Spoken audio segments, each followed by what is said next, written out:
Hello दोस्तों, कैसे हो आप सभी। उम्मीद करता हूँ कि आप सभी बहुत ही अच्छे होंगे। तो आज का ये वीडियो आप सभी के लिए बहुत ही ज़्यादा इंपॉर्टेंट होने वाला है, क्योंकि आज के इस नए वीडियो में हम क्लास 10th मैथ का जो हमारे पास चैप्टर नंबर 1 है वास्तविक संख्या, उसका प्रश्नावली नंबर 1.2 का प्रश्न संख्या दूसरे को सॉल्व करेंगे। और ये दूसरा नंबर सवाल है, ये आपके बोर्ड एग्जाम के लिए बहुत ही ज़्यादा इंपॉर्टेंट है। तो इस बार आपके 2026 के बोर्ड एग्जाम में इस प्रश्नावली नंबर 1.2 से एक सवाल बनेगा ही बनेगा। और इस प्रश्नावली में 3 सवाल है, ये तीनों सवाल वेरी वेरी इंपॉर्टेंट है। इस वीडियो में हम प्रश्न संख्या दूसरे को सॉल्व करेंगे।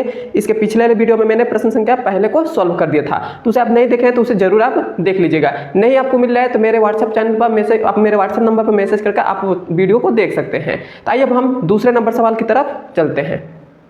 तो ये हमारे पास प्रश्नावली नंबर 1.2 का प्रश्न संख्या दूसरा है। ये आपके बोर्ड एग्जाम के लिए वेरी वेरी क्या है, इंपॉर्टेंट है। और ये आपके बोर्ड एग्जाम में हर साल ये सब प्रश्न आपके बोर्ड एग्जाम में आता ही आता है। वो भी कितने नंबर में आता है, तो आपके बोर्ड एग्जाम में 4 नंबर में पूछा जाता है। तो इसे आप ध्यान से समझिएगा, क्योंकि इस साल आपके बोर्ड एग्जाम में यह प्रश्न आने वाला है। तो देखिए, ये हमसे प्रश्न क्या कर रहा है, कह रहा है कि सिद्ध कीजिए कि 3 + 2 √5 एक अपरिमेय संख्या है। मतलब हमको सिद्ध करना है कि ये जो संख्या दी गई है ये क्या है, एक अपरिमेय संख्या है। हमें बस यही सिद्ध करना है। तो जो भी हमें कहेगा कि सिद्ध कीजिए कि यह अपरिमेय संख्या है, तो उसका हम क्या करेंगे, विलोम मान लेंगे, उसका हम विपरीत मान लेंगे कि ये जो संख्या है ये परिमेय संख्या है। जैसे हल में लिखेंगे, तो हल में हम कैसे यहाँ पर लिखेंगे, यहाँ पर लिखेंगे कि हल में हम लिख देंगे कि माना, पहली चीज़ यहीं से हम शुरुआत करेंगे। जैसे मैं आपको बता रहा हूँ वैसे आपको पेपर में लिखना है, तभी आपको फुल मार्क्स मिलेगा। लिखिएगा माना कि जो हमारे पास 3 + 2 और अंडर का जो ये 5 है, ये क्या है, एक परिमेय संख्या है। एक परिमेय संख्या है,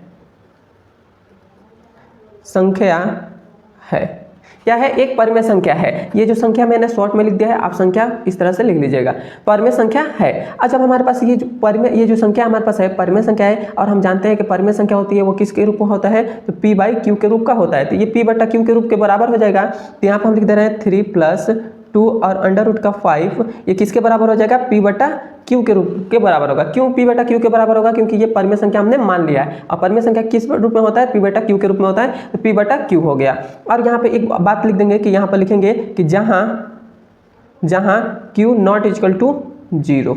हमने ये q ≠ क्यों 0 लिखा, क्योंकि यदि q की जगह पर यदि 0 आ जाएगा तो ये हमें ये मतलब ये जो अपरिभाषित संख्या हो जाएगी, मतलब परिमेय संख्या नहीं होगी। इसीलिए q ≠ 0 हमने लगा दिया। अब हम क्या करेंगे, इतना हो गया है। अब हमारे पास ये जो इधर का बस केवल अंडर रूट जो 5 है इसको इधर आने देते हैं, और सारे पद को इधर भेज देते हैं। जितनी भी संख्या है उसको इधर भेजते हैं। तो हम पहले एक एक को भेजते हैं। तो पहले हम 3 को इधर भेजते हैं। तो हमारे पास क्या है, 2 और अंडर रूट का 5 है, तो 2 √5 हो गया। इक्वल टू में हमारे पास क्या है, p और ये हमारे पास है q है, तो q हो गया। ये जो 3 है इक्वल टू इधर आएगा, तो इधर क्या है, कुछ भी नहीं, तो प्लस का चिन्ह है। इसके आगे किस चीज का चिन्ह है, प्लस का चिन्ह है। तो ये आएगा तो इधर माइनस में हो जाएगा। जब भी इक्वल टू इधर आता है तो माइनस में हो जाता है।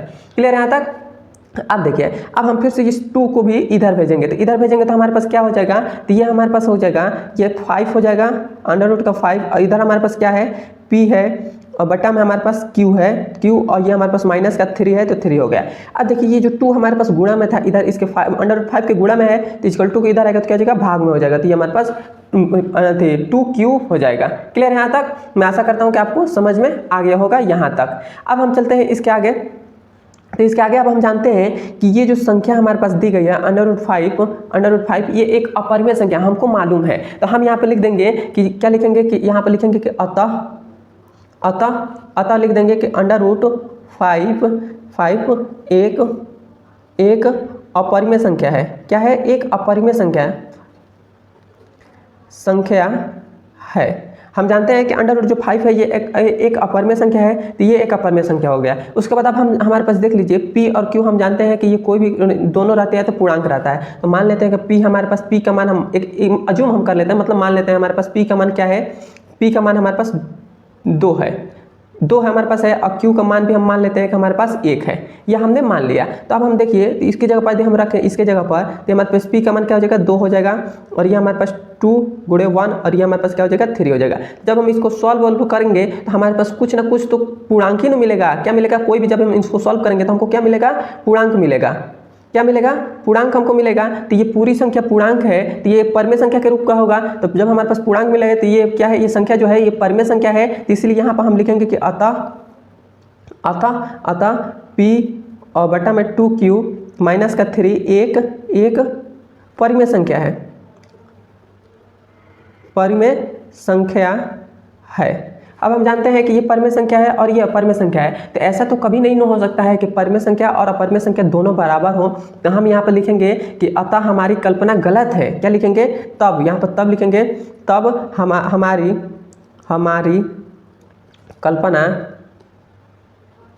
कल्पना गलत है। और कौन सी कल्पना गलत है? कि जो हमने यहाँ पर माना था कि अंडर जो 5 है ये परिमेय संख्या है, यही हमारी कल्पना क्या है? गलत है, गलत है। अतः 3 + 2 और √5 एक क्या है? अपरिमेय संख्या है और यही हमारा आंसर हो जाएगा। सॉरी। तो इसी प्रकार से आप इस सवाल को सॉल्व कर सकते हैं और बड़े ही आसानी से आप अपने बोर्ड एग्जाम में 4 नंबर का एक सवाल को सॉल्व कर सकते हैं। तो ऐसे ही आपके बोर्ड एग्जाम में एक सवाल आएगा। मैं 100% गारंटी के साथ कह रहा हूं कि आपके बोर्ड एग्जाम में ये ऐसा सवाल आपको देखने को जरूर मिलेंगे। अंडर के ये सिद्ध कीजिए कि एक अपरिमेय संख्या वाला है, ऐसे सवाल तो एक आपके बोर्ड एग्जाम में आएगा ही आएगा। मैं 100% गारंटी के साथ कह रहा हूँ। और इस साल नहीं हर साल एक अपरिमेय संख्या सिद्ध करने पर एक सवाल आता ही आता है। तो इसलिए आप इस सवाल को ध्यान से पढ़िएगा। आपको वीडियो ये कैसा लगा है कमेंट में मुझे ज़रूर बताइएगा और मेरे चैनल पर नए हैं तो सब्सक्राइब कर दीजिएगा, मेरे वीडियो को लाइक भी कर दीजिएगा और मेरे इंस्टाग्राम को फॉलो और मेरे व्हाट्सएप चैनल को भी ज्वाइन कर लीजिएगा। अब हम मिलते हैं इसके अगले नंबर वीडियो में। धन्यवाद।